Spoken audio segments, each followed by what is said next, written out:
So first of all, let's start with the vocabulary first. I have prepared few words for you. तो vocabulary का एक अलग अपना page या copy लगा लीजिए, डेली की vocabulary करेंगे, 5-6 words डेली करेंगे हम ना vocabulary. And so the first word is bumptious. Bumptious means having a feeling of superiority. ठीक है? So you can, for example, you can say that I don't like his bumptious behavior. Superiority means he is very arrogant, pretentious, मतलब show off करता है. Bumptious behavior है जो बंदा ज़्यादा वो ना arrogant हो, egoist हो, उसको हम bumptious बोलते हैं. ये adjective है, having a feeling of superiority. ठीक है? तो synonyms are arrogant, pretentious, egoistic person, ये इसके synonyms हैं. Antonyms आप देख सकते हैं, someone who is very humble, modest, introverted, humble, down to earth. ठीक है? तो उसको इसके antonyms हो गए. Now practice question for you. Which of the following would be a bumptious person be most likely to say? So options are, could you possibly help me? You know I am always right. I would like to travel someday. It is so lovely to meet you. So obviously answer is B. The bumptious person will say, you know, I am always right. He is very arrogant and pretentious person. ठीक है? Bumptious. Now moving to the next word, commiserate. Commiserate means to feel pity for someone or to show pity to someone. ठीक है? So someone, suppose someone has died. So when you express your condolences जब आप अपनी condolences दूसरे बंदे को व्यक्त करते हो, मतलब कंडोलेंसेज मतलब अपनी सिंपथी, अपनी सहानुभूति. ठीक है? You say that I am sorry for your loss. ठीक है? मुझे तुम्हारे जो लॉस हुआ उसका खेद है. हम जाते हैं ना कि किसी की डेथ हो जाइए तो कहते नहीं मैं अफसोस कर रहा हूँ, कहते नहीं अफसोस कर रहा हूँ. अफसोस करने जाना, that means to show sympathy, to commiserate, to means feel pitiful. ठीक है? सिंपथी एंड एम्पथी में डिफरेंस होता है. Empathy means when you feel the pain of someone, you get into the shoes of that person and you feel the pain of that person, that is empathy. You are empathetic too. ठीक है? Empathetic. Sympathy जो है, when you are sad about the tragedy of someone, you feel कि हाँ उसके साथ गलत हुआ.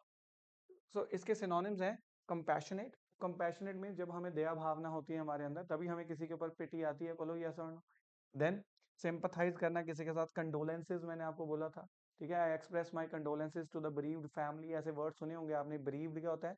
bereaved मतलब वंचित, जिसका कोई चला गया, तो bereaved है, उससे वो चला गया, दूर हो गया. bereaved family. I express my condolences to the bereaved family. So antonyms are, जब हमें किसी से कोई फर्क नहीं पड़ता, disregard, ignore, hate. These are the antonyms. Now question is, practice question is, which of the following groups would be most like to commiserate amongst themselves? ठीक है? आपके a crowd at a concert, a tourist group, a wedding party, a funeral gathering. Gathering. ठीक है? Commiserate. याद रहेगा commiserate. Now moving to the next vocabulary word. ठीक है? vocabulary आपकी बहुत इंपॉर्टेंट होनी चाहिए. इसके ऊपर टेस्ट भी फिर आपके साइड बाय साइड मैं लूंगा. Then decrepit. Decrepit means something which is broken down or worn out by old age or long use. ठीक है? जो बहुत ही खस्ता हालत में है, मतलब कि बिल्डिंग है, building is in a decrepit condition, table is in a decrepit condition, chair is in a decrepit condition. So something which is broken down or worn out for two reasons. Maybe it is very old or maybe it is, उसको बहुत ज्यादा use कर लिया आपने, इतना इस्तेमाल कर लिया कि अब वो खस्ता हालत में हो गया है, तो हम बोलते हैं डेक्रिपिट.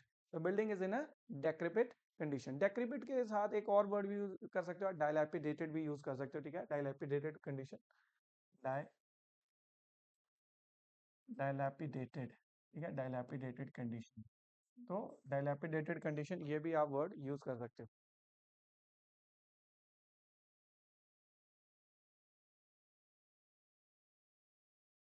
नाउ ठीक है?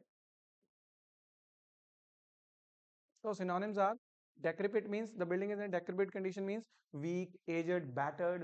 ठीक है? And antonyms are, robust means something which is strong, and agile means जिसके अंदर agility, मतलब basically strong ही आप मान लो. ठीक है? decrepit हो गया. एक word आता है dilapidated, एक rickety भी word होता है, rickety.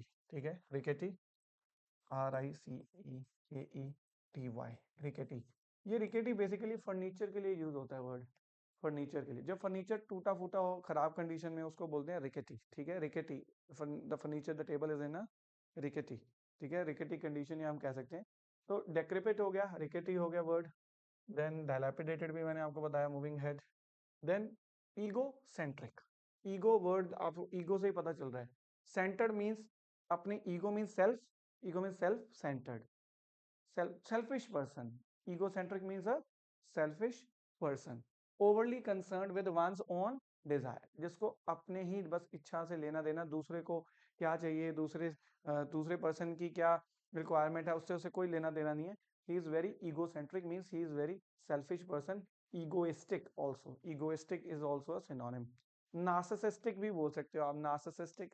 तो नार्सिसिस्ट जो था ना, ग्रीक गॉड था, ग्रीक गॉड, तो he was very over obsessed with himself. Over obsessed मतलब उसको अपनी सुंदरता से इतना प्यार था कि मतलब वो अपने आप को ही देखता रहता था। एक दिन उसने पानी में अपनी जो है इमेज को जब देखा, तो ही वाज ऑब्सेस्ड कि वो अपने आप को इतना निहारता रहा, देखता रहा कि बस मेरे से सुंदर कोई है ही नहीं। ओवर ऑब्सेस्ड मतलब वो हो गया ना कि मतलब मेरे से ऊपर कोई नहीं है, मेरे जैसा कोई नहीं है। नार्सिसिस्टिक, ठीक है, समझ में आया? ग्रीक गॉड से ये उसकी कहानी इससे जुड़ी हुई है।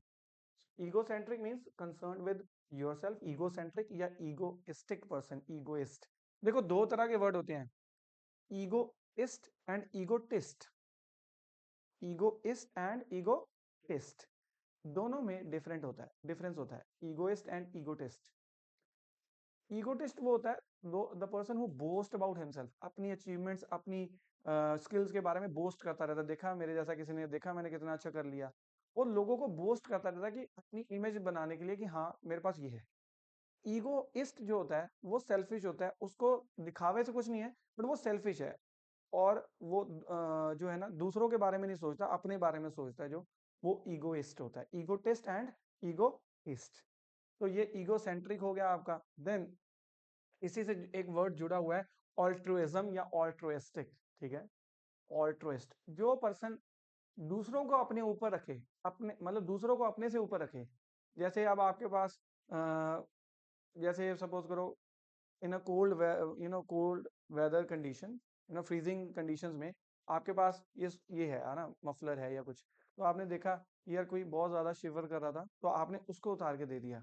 सो you are a altruistic person, you are keeping others before yourself. आपको दूसरों की मदद करनी अच्छी लगती है, अपने से पहले आप उनका सोचते हो कि इसको मैं कैसे हेल्प कर दूं, इसकी मैं क्या हेल्प कर दूं, और अपने बारे में नहीं आप सोचते हो। वो होता है ऑल्ट्रुइस्टिक। आपको मैंने पढ़ाया भी होगा वो सरोगेसी, ऑल्ट्रुइस्टिक सरोगेसी है ना इंडिया में, जब मैंने आपको लॉ पढ़ाया था रिलेटिव। तो ऑल्ट्रुइस्टिक मतलब कि जिस पर्सन, अब सरोगेसी मतलब जिस पर्सन की नहीं हो रहा, कोई बेबी नहीं है, ठीक है, कोई बच्चा नहीं है, तो वो जो आपने सरोगेसी करवाते हैं ना, वूम, किसी दूसरी मदर की वूम में उनका बेबी जो होता है, तो वो इंडिया में पहले कमर्शियल सरोगेसी थी। किसी से कोई पैसे दो और पैसे दे के कॉन्ट्रैक्ट करके वो जो है वो लेडी बच्चे को जन्म देती थी। अब क्या है, वो ऑल्ट्रिस्टिक हो गई इंडिया में, मतलब कमर्शियल सरोगेसी नहीं है, ऑल्ट्रिस्टिक हो। आप अपने आप अंदाजा लगा लीजिए कि अगर एक लेडी फीमेल है, ठीक है, शी इज इनफर्टाइल, वो नई बच्चे को जन्म दे सकती, तो उसके बिहाफ पर कोई और जो है सरोगेसी में किसी और मदर की वूम जो है उसके अंदर उसके फादर के गैमेट्स और उसके जो है एम्ब्रियो में उसको प्लेस किए जाएंगे, एग्स जो भी है। तो अब वो लेडी, ऑल्ट्रिस्टिक सरोगेसी मीन्स वो लेडी दूसरों को उनके बारे में बहुत कंसर्न होगी, वही करेगी ना, बिकॉज विदाउट मनी तो कोई भी नहीं करेगा। देखो प्रेगनेंसी में भी तो कितनी सारी टॉल आती है बॉडी पे, it is a difficult process.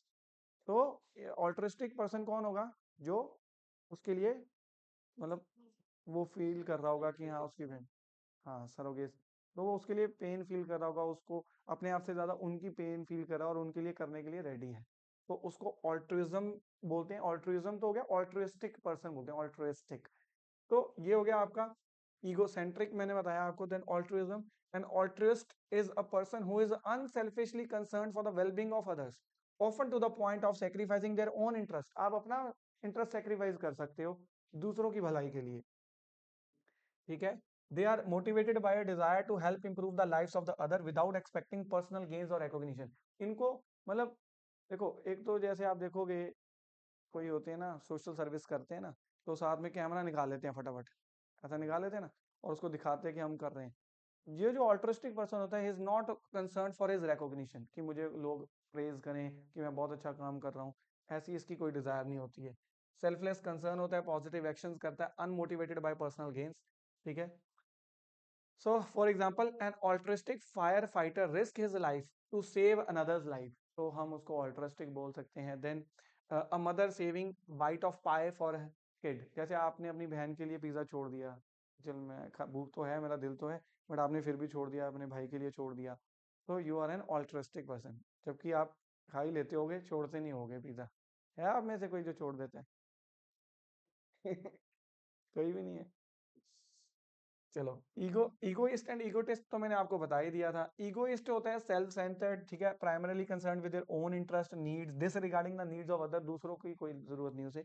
Then egotist is they often brag about their achievements, ठीक है, अपने आप में ज्यादा डींगे हाँकते हैं. Brag about their themselves, knowledge, अपनी नॉलेज के बारे में बताते हैं, देख मेरे से ज्यादा किसी को नहीं आता, देख मेरे मार्क्स कितने आए, ठीक है. Excessively self focus, they frequently engage in conversations that revolve around their accomplishment. बस अपनी बातों के बारे में बताता रहेगा, मुझे ये मिला, मुझे ये मिला, मुझे वो मिला. वो ईगोटिस्ट. ईगोसेंट्रिक एक ब्रॉडर टर्म है, ठीक है, वो ईगोइस्ट से ज्यादा मिलती है. ईगोइस्ट, ठीक है, ईगोइस्ट. ईगोटिस्ट होता है ना जो, वो लोगों को दिखाता है, बस मेरे में उस अपनी बातें करता रहेगा और अपने अपनी अचीवमेंट्स के बारे में करेगा, वो ईगोटिस्ट होता है. ईगोइस्ट होता है who is concerned only about himself, he is very selfish, he disregards the needs of other persons, ठीक है, उसको बोलते हैं ईगोइस्ट, ठीक है. देन की differences you can see yourself, बाद में देख लेना. फ्राउजी पर्सन कौन होता है? Frowsy, frowsy, frowsy means who is very lacking neatness in dress, बिल्कुल ऐसी गंदी मंदी ड्रेस, बाल अनकेम्प्ड हेयर्स, और बिल्कुल ही अनटाइडी अपीयरेंस, उसको फ्राउजी बोलते हैं. Frowsy, lacking neatness in dress, a person negligent of neatness specially in dress, dress and person. Person means उसका बिहेवियर भी थोड़ा सा ऐसा ही है, ठीक है. ड्रेस एंड पर्सन, उसको बोलते हैं frowsy. Habitually dirty and unkempt. आपने कभी सुना है कि my hairs are unkempt, let me comb my hairs? Unkempt मतलब कि मैंने, मेरे हेयर्स जो हैं सारे बिखरे पड़े हैं, मैं उसको नीटली वो कर लूं. अनकेम्प्ड हेयर्स. जब बिखरे होते बाल तो हम क्या कहते हैं? अनकेम्प्ड हेयर्स, ठीक है. तो फ्राउजी पर्सन होता है हु लैक्स इन टाइडीनेस, उसको फ्राउजी पर्सन बोलते हैं. तो अनकेम्प्ड वर्ड भी इसी से जुड़ा हुआ है, जो कि डर्टी हो, मतलब बिखरा हुआ हो. अन मतलब नॉट, केम्प्ड मतलब नीट, ठीक है, नॉट नीट, अनकेम्प्ड. तो नॉट कॉम्ड भी इसको यूज कर लेते हैं कई बार तो. देन जैसे आप यहाँ पर देख सकते हैं, your mom keeps calling your messy unkempt room a pig sty. जैसे मेसी रूम, आपने उसको ढंग से किया नहीं, अनकेम्प्ड रूम, बिल्कुल अनटाइडी वे से. प्रैक्टिस क्वेश्चन बताओ. Which of the following is mostly an unkempt, a freshly mowed lawn, a pine forest, a desolate beach, an overgrown garden. है ना, अनटाइडी, बिल्कुल मतलब मैनेज नहीं है, वो अनकेम्प्ड है. देन उसके बाद सिनोनिम्स अनकेम्प्ड के जो है, अनटाइडी, स्लॉबिश एंड शैगी. ये इसको याद करने होते हैं वर्ड्स जो होते हैं आपको, ऐसे नहीं कि सर ने बोल दिया स्लॉबिश, शैगी, तो उस तरह से मतलब कुछ डॉग से जैसे रिलेट कर लो. शैगी आता था ना, कोई एक पहले कोई कार्टून था जिसमें एक डॉग होता था शैगी, उसका मतलब करेक्टर था वो. देन इसका इंटोनिम क्या होगा? Smart, modish and groomed, up to date, बहुत ही साफ सुथरा, बहुत ही क्लीन, तो बोलते. देन आगे गौशे. गौशे किसको बोलते हैं? गौशे, देखो जो फ्राउजी पर्सन होता है ना, वो ड्रेस में अनटाइडी होता है. गौशे होता है ही लैक्ड इन मैनर्स, उसको मैनर्स नहीं है, उसको अपने आप को प्रेजेंट नहीं करना आता, बहुत ही रूड है, तो उसको क्या बोलते हैं? गौशे, ठीक है. Gauche means lacking social grace and assurance, ठीक है. मैनरलेस पर्सन, बड़ों की इज्जत नहीं करनी आती, बड़े हैं जैसे गौशे, ठीक है. And synonyms: awkward, clumsy, graceless.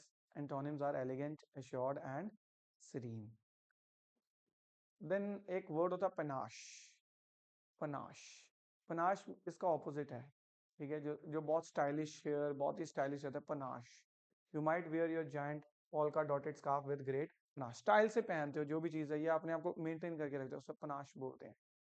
which means elegant appearance, something with style, you do something with style, panache या elegant appearance, इसको बोलते हैं panache. Then last word is hot air. Hot air भी यही है कि अपने आप में बहुत ज्यादा प्राइड फील करना कि मेरे जैसा कोई नहीं है, डिसडेनफुल प्राइड। हॉटी पर्सन समझ आपने, he is an haughty person, haughty, he is a haughty person. Haughty, अरे HAUGHTY, हॉटी मैं बोल रहा हूँ। हॉटी, मैं कैसे हो गया एरोगेंट यार? मैं एरोगेंट हो गया? नहीं नहीं, ये ना, मैं कुछ नहीं हूँ भाई, मैं एक सिंपल सा पर्सन हूँ, ये देखो। हॉटी, HAUGHTY, हॉटी, ठीक है। हॉटियर से बना वर्ड हॉटी, इसका मतलब डिसडेनफुल प्राइड, मतलब अपने ऊपर ही मान करते रहना है, मेरे ऊपर कुछ नहीं है, बस मैं ही हूँ, मैं ही हूँ, बस अपने ऊपर ही मान करते रहना। Hauteur is an obnoxious display of pride and superiority of others, मैं सुपीरियर हूँ, ठीक है। rather than showing humility मतलब एक विनम्रता होनी चाहिए, वो नहीं है, ठीक है। hauteur stems from the word haute, means high in one's own estimation, अपनी आंखों में बस मैं ही हूँ, मैं ही हूँ बस, because it often develop a result of power over others or maybe for any reason, ठीक है। तो इतने वर्ड थे, वैसे मैंने आज ज्यादा बना दिए थोड़े से, इतने मैंने बनाने सिर्फ 3-4 ही थे, कितने कर लिए हमने, 7-8 कर लिए होंगे हैं। वैसे तो बहुत सारे बीच बीच में बता दिए, वैसे होंगे। ठीक है, यहाँ तक ठीक है।